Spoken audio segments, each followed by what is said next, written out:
सभी स्टूडेंट का मैं राकेश मेहरा जीके क्लासेस के यूट्यूब चैनल पर हार्दिक स्वागत करता हूं। आज इस चैनल पर मैं करंट क्वेश्चन जो एग्जाम में आ चुके हैं नामक सीरीज के चौथे पार्ट पर चर्चा करने जा रहा हूं। इसके तीनों पार्ट मैंने टेलीग्राम पर उपलब्ध करवा दिए हैं, आप अपनी रिक्वायरमेंट के आधार पर उसे देख सकते हैं।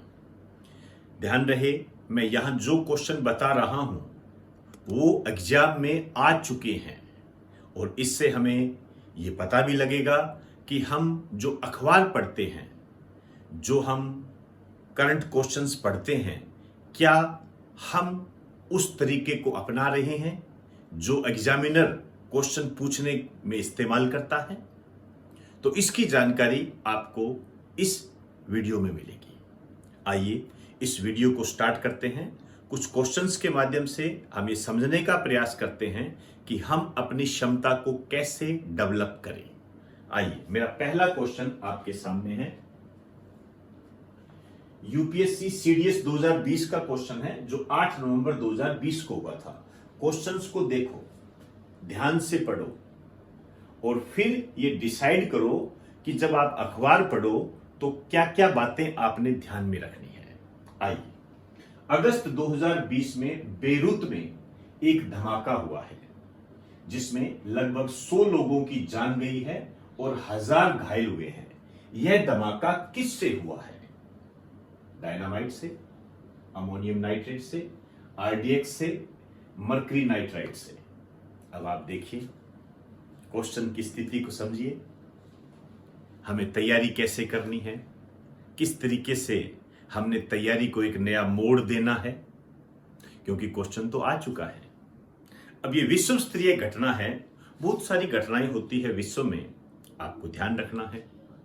जैसे मैं एक जहाज की बात करूं जो कि स्वेज नहर में अटक गया था, याद करो, क्या उससे ये क्वेश्चन मेल नहीं खाता? उसी टाइप, उसी रेंज में आ जाता है ना, वो मैंने आपको बताया था। तो ये जो घटनाएं घटित होती है, इन पर आपको ध्यान देना है और इनकी बारीकियों को समझना है। अब मैं इस क्वेश्चंस को बताने जा रहा हूं, ध्यान से समझना इस क्वेश्चंस को हम कैसे एक्सप्लेन करेंगे। सबसे पहली बात तो ये जो बेरूत है, ये क्या है? ये लेबनान की राजधानी है।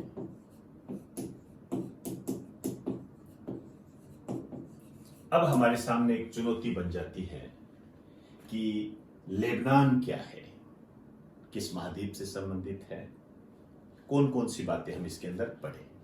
मैं हल्का सा आपको यह बताना चाहूंगा कि ये जो धमाका हुआ था, ये एक गोदाम में हुआ था, वेयर हाउस में, एक गोदाम में हुआ जहां लगभग 2700 टन अमोनियम नाइट्रेट रखा हुआ था।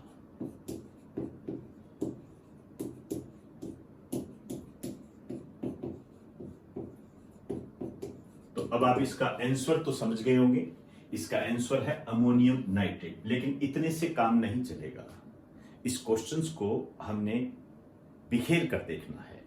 तो मैं लेबनान की बात करूंगा। आइए कुछ बातें लेबनान पर करते हैं। ये जो लेबनान है, इसका जो महाद्वीप है, ये एशिया महाद्वीप से है। तो हमारे सामने एक बात और पता लगती है हमें कि एशिया महाद्वीप में यदि कोई घटना घटित होती है, चाहे वो आतंकवादी घटना के रूप में हो या किसी तेल क्षेत्र में कोई विस्फोट हो गया हो, इस तरीके की घटनाएं आप नित्य नए अखबार में पढ़ते रहते हो। कोई ज्वालामुखी फटा हो या कहीं पर कोई बाढ़ की स्थिति आई हो, तो हमें उसका ध्यान रखना है। कई बार हेलीकॉप्टर क्रैश हो जाते हैं। यदि ये एशियाई क्षेत्र में हो गया तो उस घटना की बारीकियों को हमने जानना है, क्योंकि इसका परिणाम इस क्वेश्चन के रूप में हमारे सामने आ चुका है। इसे स्मार्ट तैयारी कहते हैं। हम कई बार कहते हैं ना आपको कि स्मार्ट तैयारी करो, ये स्मार्ट तैयारी होती है। पढ़ने की कोई सीमा नहीं है, कितना ही पढ़ लीजिए, कितना ही पढ़ लीजिए, ये कम ही लगेगा। कई स्टूडेंट है मेरे बारे में कहते हैं कि मैं कम पढ़ाता हूं। तो दोस्तों एक बात आपसे पूछना चाहूंगा, मुझे ये बताइए, यदि ज्यादा पढ़ाना है तो इसमें कौन सी मेहनत का काम है? एक किताब उठाइए, पूरी किताब पढ़ा दीजिए, बात खत्म। आपकी तो मेहनत ही नहीं हुई। और फिर जरूरत क्या है आपको किसी टीचर की? आप उसी किताब को ही पढ़ लीजिए ना। मुद्दा इस बात का होता है कि उस किताब में आपके एग्जाम की दृष्टि से कौन कौन सी बातें महत्वपूर्ण है। यदि वो आपको पता लगे, वही आपको एग्जाम क्लियर कराएगी। पूरी किताब को यदि आप पढ़ भी लोगे तो क्या आप याद कर लोगे? और यदि बाई चांस पढ़ भी लिया, हल्का फुल्का याद भी कर लिया, तो मनुष्य की अपना एक मेंटल लेवल होता है, कितने समय तक याद रखता है, ज्यादा कम, इसमें स्थिति बनी रहती है। और फिर एग्जाम में इंप्लीमेंट करना, ये सब चुनौतियां हमारे सामने होती है। तो दिमाग में जितनी महत्वपूर्ण बातें आप रखोगे जो कि आपके एग्जाम से मैच करेगी, तभी आप एग्जाम क्लियर कर पाओगे। नहीं तो एग्जाम क्लियर करना इस तरीके की घटना नहीं है कि हर कोई उसको कर दे। ज्यादा पढ़ाना मैं भी पढ़ा सकता हूं, लेकिन कोई आवश्यकता नहीं है, उससे आप दिग्भ्रमित हो जाओगे। जरूरत भी नहीं है, केवल मोतियों को पढ़े। स्टूडेंट को हंस की प्रवृत्ति रखनी चाहिए, अपने काम काम की चीजें पढ़नी चाहिए। ज्यादा पढ़ा के आपका ध्यान आकर्षण करके आपको दिग्भ्रमित करने की आदत मेरी नहीं है। इस संबंध में मैं भी आपको यही सलाह देना चाहूंगा कि क्वांटिटी की बजाय क्वालिटी पर ध्यान दें, स्मार्ट तैयारी करें, उसी से सक्सेस मिलती है। ज्यादा पढ़ने से और ज्यादा बिखराव करने से कामयाबी नहीं मिलती है, ध्यान रखें। वक्त आपको समझाए, इससे अच्छा है कोई टीचर आपको समझा दे, इससे बेहतर कुछ नहीं होता है। आगे आपका अपना जीवन है, आपका अपना भविष्य है, जैसा आप उचित समझो अच्छा ही समझोगे। तो क्वांटिटी की बजाय क्वालिटी पर ध्यान दें, ध्यान रखें। क्वालिटी ही आपको कामयाब करेगी, स्मार्ट तैयारी ही आपको कामयाब करेगी। ज्यादा तो आप पढ़ भी लोगे तो इंप्लीमेंट नहीं कर पाओगे। कर सकते हो तो बहुत बढ़िया बात है, वेल एंड गुड है। आइए, एशिया महाद्वीप से संबंधित है ये, और आपने एक तो इनके प्रधानमंत्री के बारे में ध्यान रखना है और एक राष्ट्रपति के बारे में आपने ध्यान रखना है। इनके प्रधानमंत्री का नाम है हसन दियाब और राष्ट्रपति का नाम है मिशेल आउन। और मुद्रा, करेंसी, इसका ध्यान रखना है, यह है लेबनान पाउंड। लेबनान पाउंड इसकी मुद्रा है। अब देखिए, आपने ज्योग्राफी से इसे जोड़कर देखना है, और ज्योग्राफी से जब भी आप जोड़कर देखो, एटलस की सहायता लें। एटलस में आपको मुख्य रूप से यह देखना है कि इसके आसपास के कंट्री कौन से हैं, और यदि ये किसी महासागर या सागर को छूता है तो सबसे इंपॉर्टेंट होता है, सबसे इंपॉर्टेंट होता है। आइए इसकी थोड़ी ज्योग्राफिकल कंडीशन देखते हैं, लेकिन एक बार आप इसे नोट कर लें।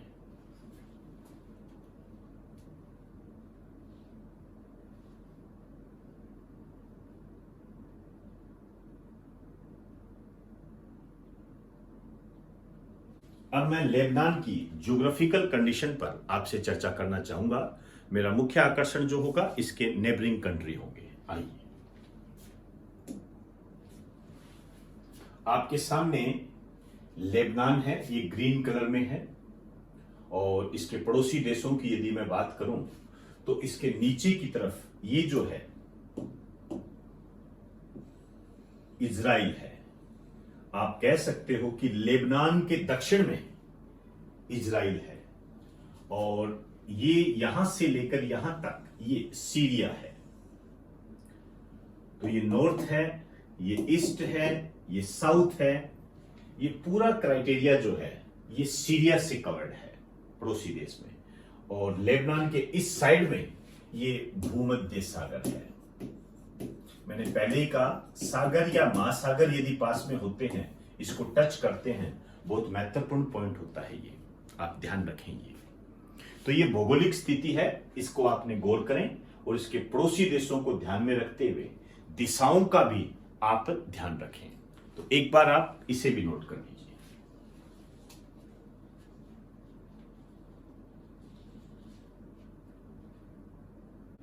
अब मैं सीडीएस 2020 के दूसरे क्वेश्चन पर चर्चा करना चाहूंगा, जो कि करंट का क्वेश्चन है और थोड़ा अजीब सा क्वेश्चन है। आपके दिमाग को झंझोरने वाला क्वेश्चन है, आपकी तैयारी को एक नया मोड़ देने वाला क्वेश्चन है।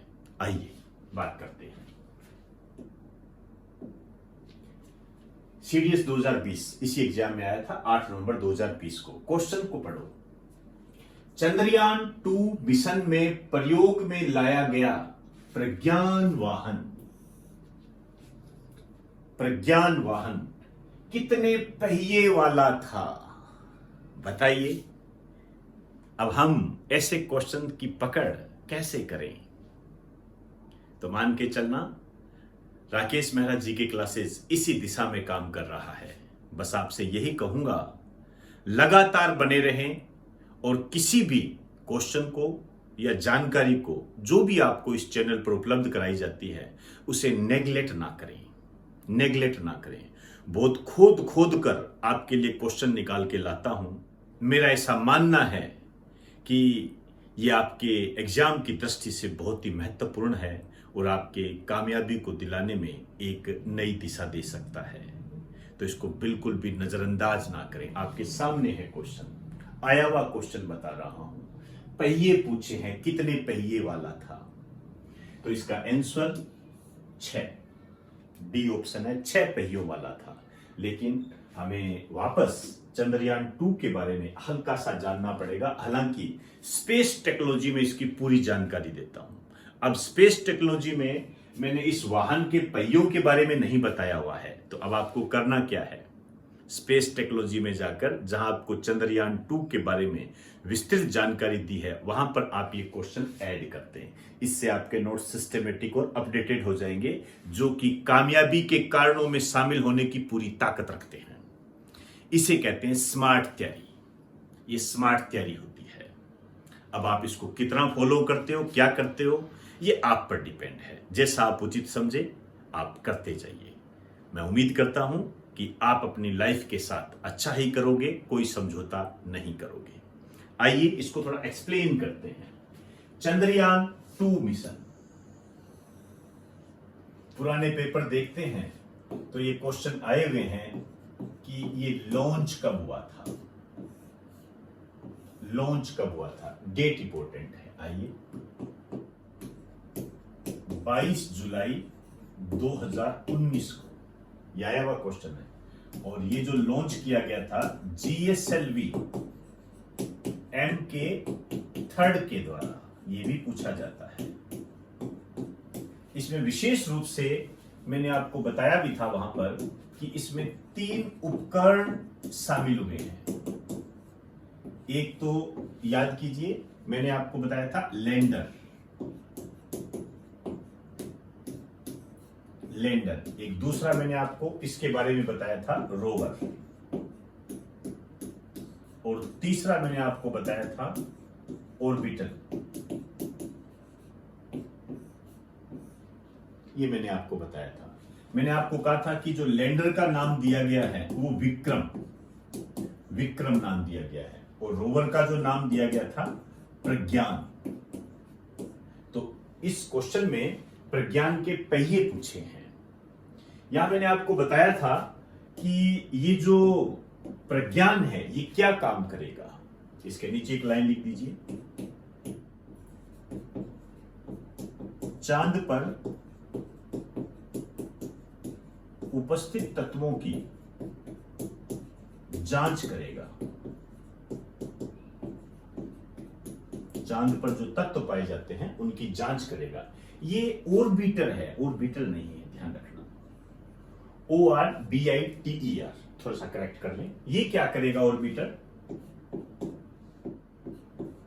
100 किलोमीटर दूर की कक्षा से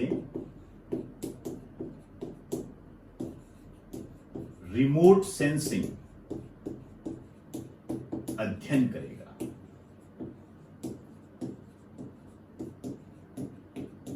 रिमोट सेंसिंग अध्ययन करेगा। इसी तरीके से ये जो लैंडर है ये चांद पर भूकंपीय स्थिति की जांच करेगा।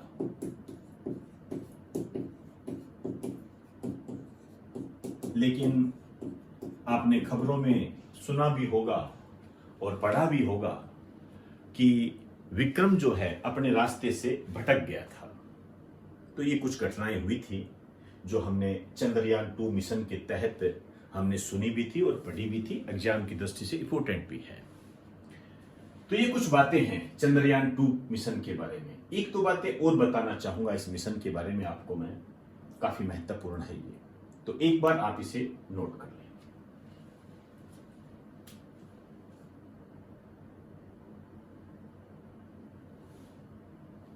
आइए चंद्रयान 2 मिशन की कुछ विशेष बातें करते हैं हम। हालांकि ये बातें आपको सब करवा चुका हूं, लेकिन इस क्वेश्चन को देखकर एक हमारे सामने मौका आया है कि हम इसे रिवाइज कर सकते हैं। देखिए चंद्रयान 2 जो है यह है चंद्रमा के दक्षिणी ध्रुव पर उतरेगा। चंद्रमा के दक्षिणी ध्रुव पर उतरेगा। अब चंद्रमा के दक्षिणी ध्रुव पर उतरेगा, इस दृष्टि से भारत विश्व का पहला देश है जिसका जो चंद्र मिशन है वो दक्षिणी ध्रुव पर उतरेगा। एक लाइन लिख दीजिए। इस दृष्टि से भारत विश्व का पहला देश है।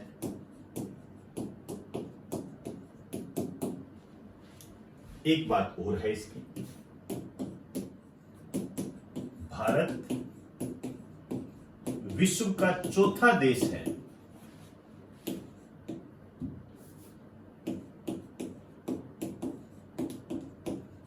जो चांद पर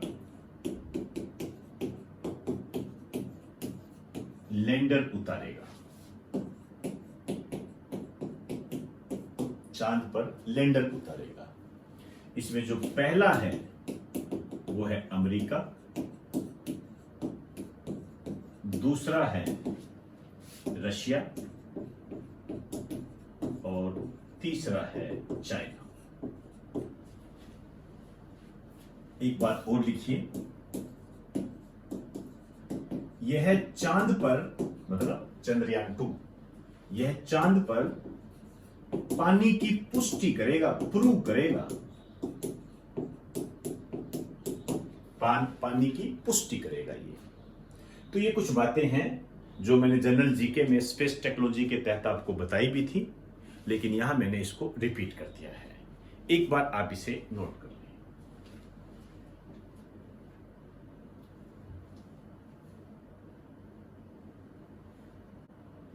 तो दोस्तों आज हमने स्मार्ट तैयारी के तहत करंट के जो क्वेश्चन आए हुए हैं उनको विस्तार दिया।